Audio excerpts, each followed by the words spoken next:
All right, we're going to take a trip to a series of cities that you won't find on any map. Seriously, don't even bother with Google Maps for these.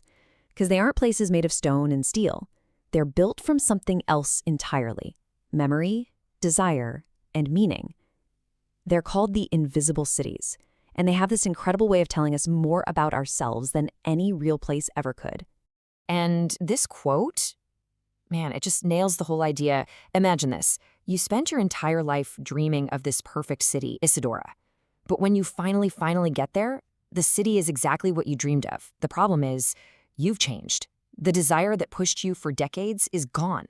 It's this powerful, kind of tragic idea, right? The journey changes you so much that the destination, well, it almost doesn't matter anymore. So you get it right. This isn't just some fantasy travel guide.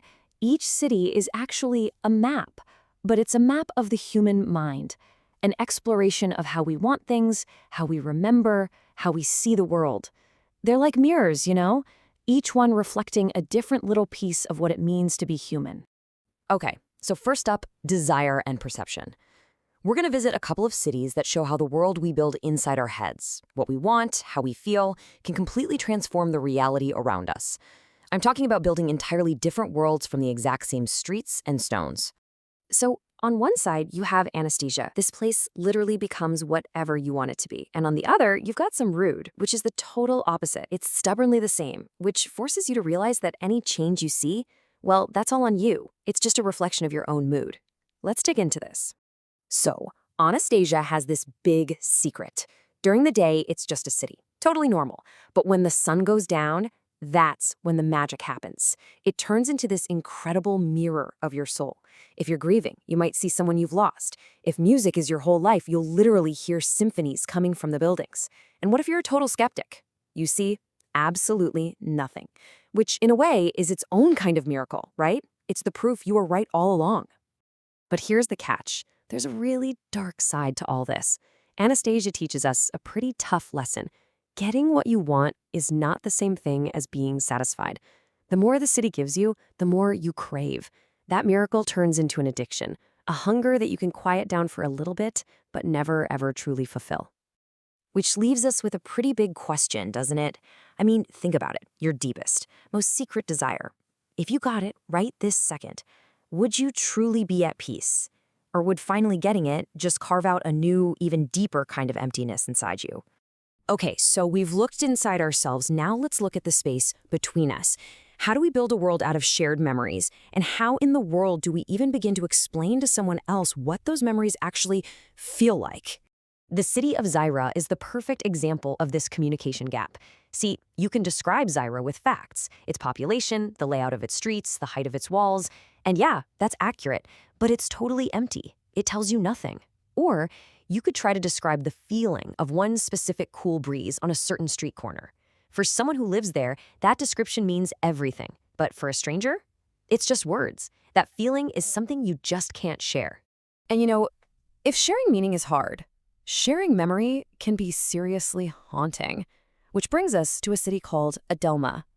When you get there, something really unsettling starts to happen. You start seeing the faces of people who have died. But wait, these aren't ghosts in some spooky way. It's way more profound and honestly a lot more disturbing. You'll see a man sweeping the steps, and he'll have the exact same posture as your father who passed away.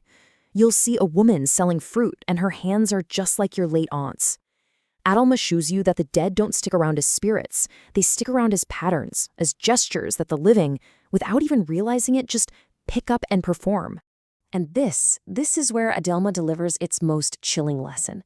Eventually, you see a stranger who moves exactly like you do. And in that one moment, you see the space you're going to leave behind when you're gone, and you realize it's already being filled by someone else. You're hit with your own mortality, and this profound truth that your gestures, your way of being, they're not even entirely your own. All right, let's zoom out. We've gone from the personal to the space between people. Now let's look at the big picture. The invisible systems that hold our world together, the unseen webs that govern our lives without us ever even noticing. So picture this city, Andrea. Looks pretty normal when you first see it, but what it's built on, well, that's something else entirely. It's resting on a giant web, a real, literal web just hanging there over a canyon so deep no one's ever seen the bottom. And the people who live in Andrea, they get something that the rest of us forget. They know that all civilizations are this fragile. The only difference is they have to stare that fragility in the face every single day. So we go from a city hanging by a thread to one that's being completely crushed by its own past. This is Procopia. And in Procopia, the rule is you never throw anything away, ever. And the results? Well, you can see it.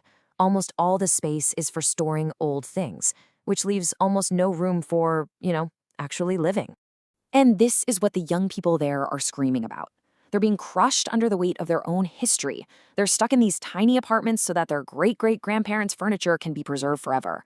The whole city is trapped in this impossible fight between honoring the past and actually making space for a future.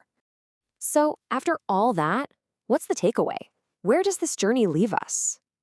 The real power of these invisible cities is that they give us a new language, a new map for understanding the city we all live in, our own lives. Think about it. Every family, every culture is its own version of a Delma. We're all performing gestures we inherited, patterns passed down from people who came before us. We're shaped by memories we didn't even know we had. And every society is an Andrea, isn't it? Just suspended over an abyss. Our economies, our environment, our social contracts. It's all just this incredibly intricate web that needs constant attention. We just like to pretend the ground beneath us is solid.